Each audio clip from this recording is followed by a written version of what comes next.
Hello and welcome once again to the manse here in Richmond, as it's my turn to have to record our Sunday reflection this week. That word manse, I have discovered this week, is not a common word in England, and I have never realised that. For me, coming from Scotland, a manse was just where the minister lives. But I was at a gathering of the Richmond Society of Fellmongers this week, which was on Wednesday and held at Gunnerside Methodist Chapel. And I must have used the word manse. I think I said my manse is in Richmond, and that raised a whole bunch of questions about what is a manse. Is this short for mansion? And I said, no, it's where the minister lives. So I have since looked up the word manse and discovered that indeed it has the same Latin root as the word mansion, but that root is about a dwelling place. And indeed it was originally used by the Scottish Church for the dwelling place that they provided for their ministers. But since then has also become the dwelling place provided for any minister not of the Church of England, where of course you have vicars and therefore you have vicarages or rectors and rectories. So there you go, there's a little history lesson that I have had to discover this week about the word manse. Well, this week for my reflection, I've chosen to go a bit off-piste, as they say, so I'm not sticking to the lectionary for this week. And instead, I want to share with you some thoughts on Genesis chapter 20. I'm going to read it for you and then just talk through some of my thoughts. And that's based on an essay that I needed to do fairly recently as part of my probationer studies. So I thought I would share those with you, and you can see where my questioning is going when we talk about the events of Genesis 20 and indeed the whole of the Abraham story in Genesis. So I'm going to read for you Genesis chapter 20. I'm reading from the New Revised Standard Version, but as always, do follow it from various different versions. It's always interesting to see where the different placements of simple things like commas or different interpretations of words or phrases can give quite different meanings to the text.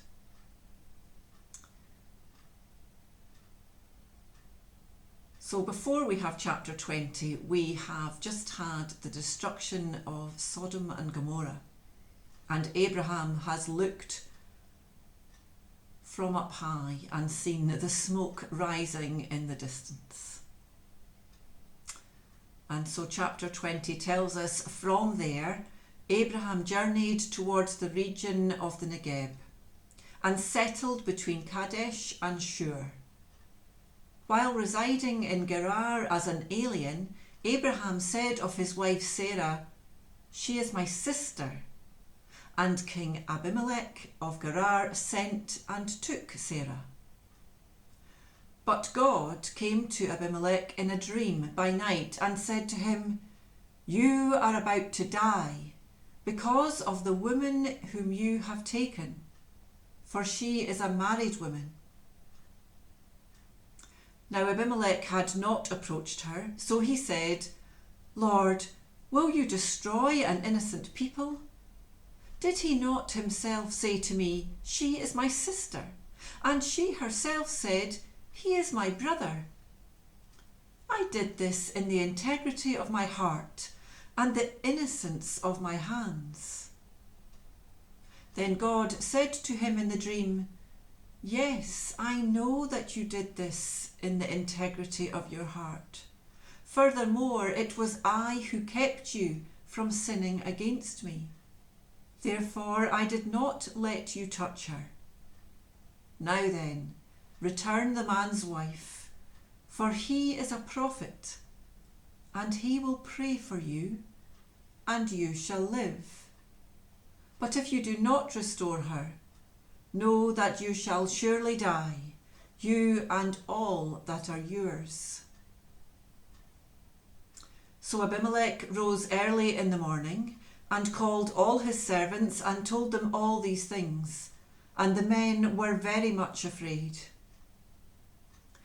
Then Abimelech called Abraham and said to him, "What have you done to us? How have I sinned against you that you have brought such great guilt on me and my kingdom? You have done things to me that ought not to be done." And Abimelech said to Abraham, "What were you thinking of, that you did this thing?" Abraham said, "I did it because I thought, there is no fear of God at all in this place, and they will kill me because of my wife. Besides, she is indeed my sister, the daughter of my father, but not the daughter of my mother, and she became my wife. And when God caused me to wander from my father's house, I said to her, 'This is the kindness you must do me. At every place to which we come, say of me, he is my brother.' Then Abimelech took sheep and oxen and male and female slaves and gave them to Abraham and restored his wife Sarah to him. Abimelech said, 'My land is before you, settle where it pleases you.' To Sarah he said, 'Look, I have given your brother 1,000 pieces of silver. It is your exoneration before all who are with you. You are completely vindicated.' Then Abraham prayed to God, and God healed Abimelech, and also healed his wife and female slaves, so that they bore children. For the Lord had closed fast all the wombs of the house of Abimelech because of Sarah, Abraham's wife."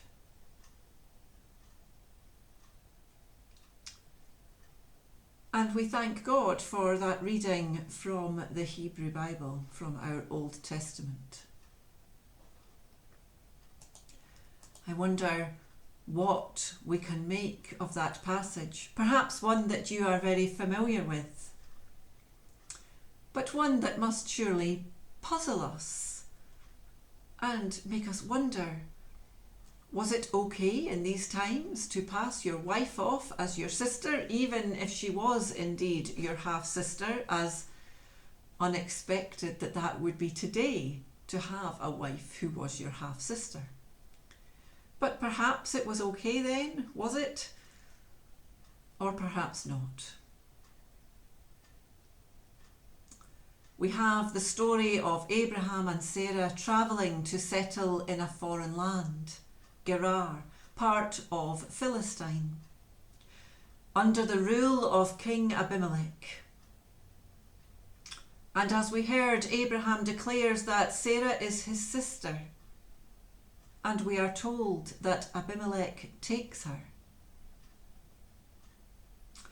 The majority of the chapter then recounts God's intervention and Abimelech's subsequent actions and his conversation with God and with Abraham. As I said, immediately before this passage is the story of Sodom and Gomorrah, and indeed the story of Lot's daughters duping their own father. We know from that story of Sodom and Gomorrah that Abraham has bargained with God to save Sodom for the sake, in the end, of only 10 righteous people. We remember, don't we, the going and coming, the forward and backwards of what if it was only this, what if it was only 50, what if it was only... And he gets down to 10. And God says that he would not destroy Sodom for the sake of 10. But Abraham is standing on the hill and looks over at the smoke rising from the land.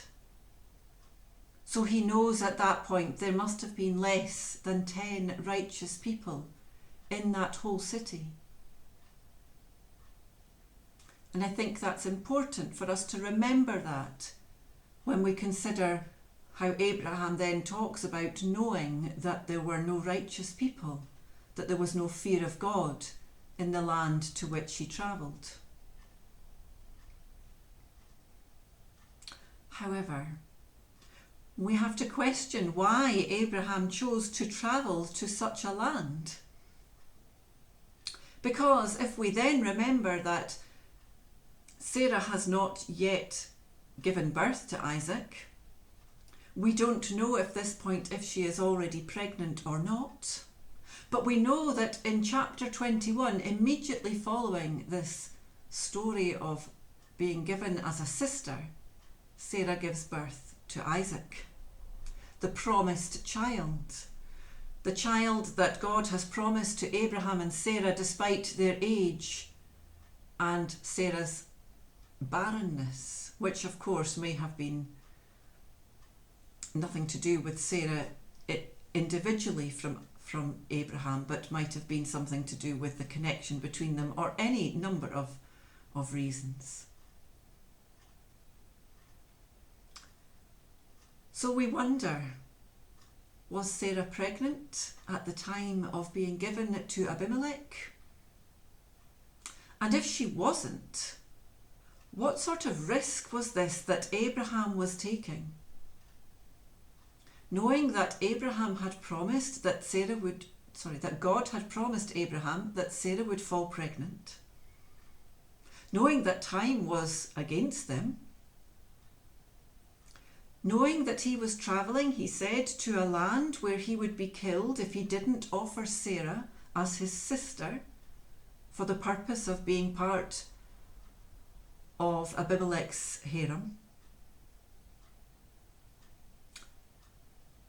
Why would he undertake such a risk? Was he perhaps testing God? Did he really believe God's promise?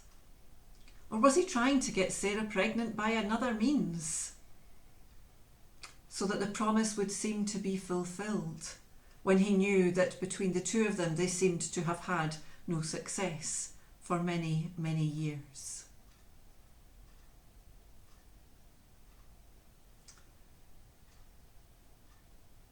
It's a lot of questions, and ones which I don't necessarily remember asking when I've heard this reading.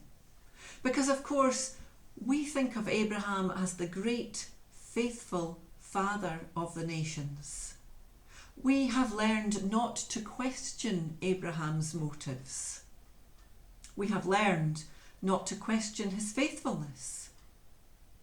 But this story, and indeed many other stories which are recounted in Genesis of Abraham, perhaps can be read through a different lens.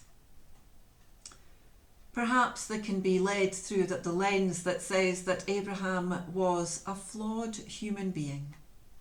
A normal human being, we might want to say.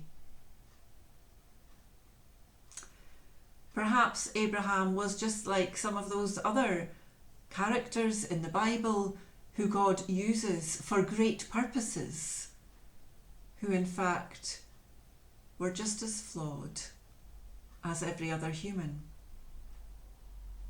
who had times of faith and inspiration and times where their faith was lacking, and they perhaps did things which we would disapprove of, or we would suggest were not perhaps what they should have done. We think, for example, of the great King David, and we know of the acts which he did, which were not pleasing to God. And we are glad, are we not, that they were not pleasing to God. So perhaps instead of having Abraham on this very large pedestal, very high pedestal on which he's placed, perhaps we should question his motives a little deeper and allow him to be human. For indeed, I think that speaks to us in a different way, and it allows us to consider what we, as mere humans, flawed as we are, can still do to achieve God's purposes, even though we make mistakes and we get things wrong. We can still be people of great faith.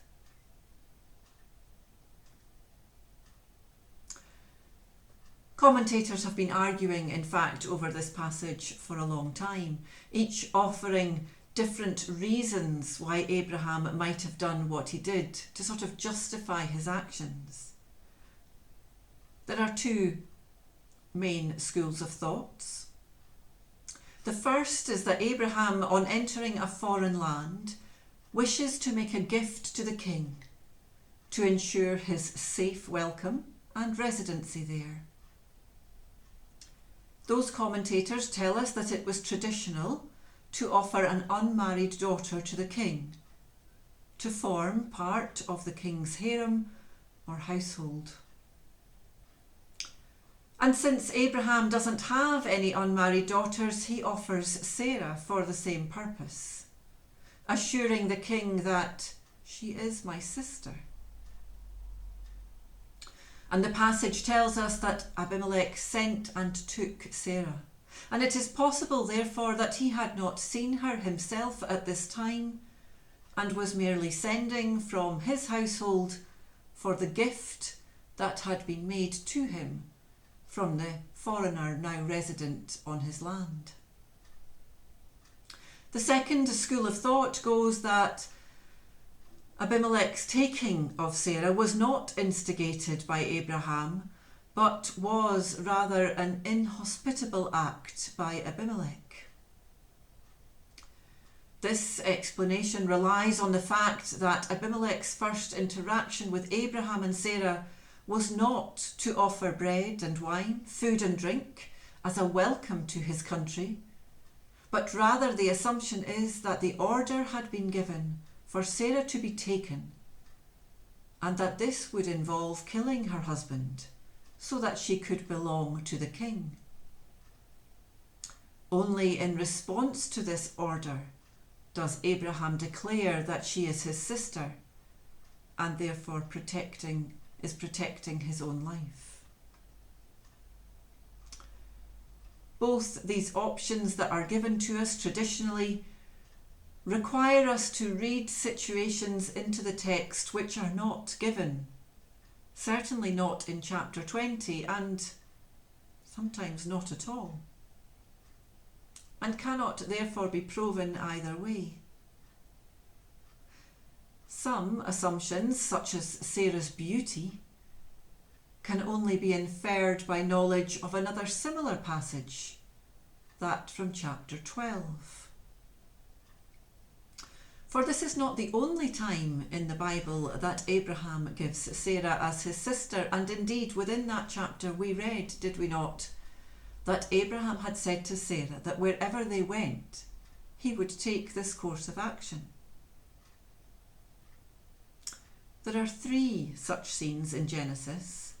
The first in chapter 12 is again Abraham giving Sarah, but this time to Pharaoh, and is situated in Egypt. The second is the chapter that we've just read, where Abraham again gives Sarah, but this time it's to Abimelech in Gerar.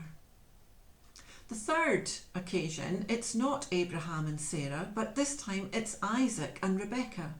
But again, Rebekah is given to Abimelech in Gerar.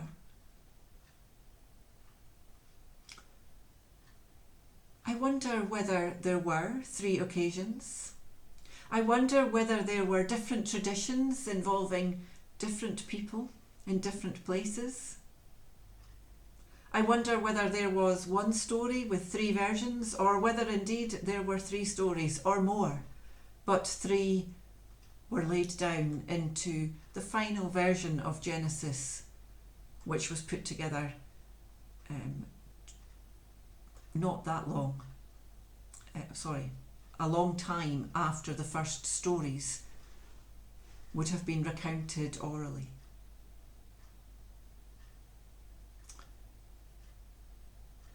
The fact that there are 3 in Genesis, though, seems to tell us something. Perhaps they are important because they tell us about God as well as about Abraham and indeed Isaac being flawed characters, being truly human. Perhaps they tell us about times when God is seen to have to intervene to ensure that the purposes which he has promised and laid out do in fact come about. Perhaps also, if we were to study these three passages, which we don't have time to do today, we could make some conclusions about how Abraham and Isaac fare, having been so devious. Are they rewarded or are they punished? Certainly at the end of this passage in chapter 20, Abraham ends up a far richer man. He is given land to live in, he is given silver coins, and he's given possessions, people and animals.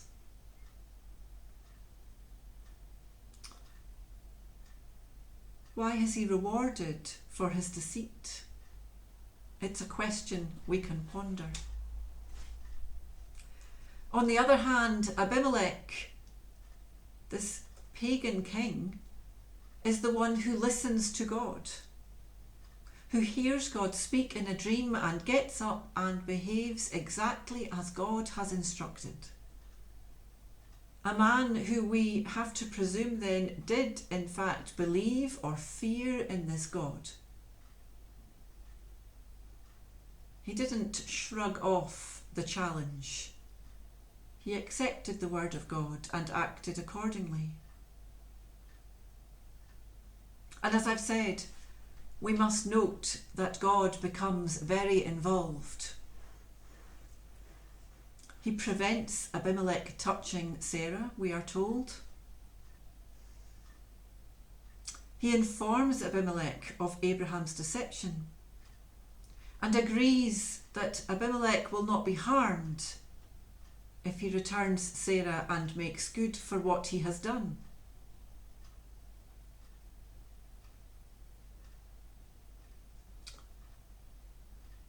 How we interpret this passage then can be very varied. I think it's important though that we in the 21st century take a step back from how we have been told passages should be interpreted. It's important that we value our traditions and our history, but it's also important that we use our relationship with God, a loving God, who we believe wants to see people treated equally. And we challenge our own understanding and what we can learn from a passage. And perhaps indeed we can think of Sarah, who gets very little place in this story other than a possession passed between men, with no control over her own body and her own life. And we can consider how different that is to our view of marriage today. In the Methodist Worship Book, which was published in 1999 and is the last form of the marriage ceremony that we have, we know of course that we'll have an alternative soon, but in the current version of our marriage service in the Methodist Worship Book, we are encouraged to see the two parties coming together as equal. There is no space within that service for the woman to be given by the father or a male relative to the husband. There is space for the woman and the man to be presented to each other by the family and friends who have accompanied them to the church or wherever it is that they're getting married. And for that relationship which they have, which should be based on equality, where both parties say the same words and make the same promises, are held before God to be celebrated. So when we look at this passage back from Genesis 20, we are aware that marriage and how people are valued are very different, not only to how we would value those things today, but we trust they are different to how God intended people to be valued. As equals, equal before God, loved equally by God, regardless of who and what they are. Well, that's my thoughts on Genesis chapter 20. As you'll know by now, with me you don't necessarily get a conclusion. I'm not fond of telling you what the right answer is, but I am fond of sharing with you my thoughts and my questions as to how we should continue to read this chapter in the future. So I wish you farewell, and I hope you are enjoying your weekend and it's not raining too much where you are. Until the next time, God bless and goodbye.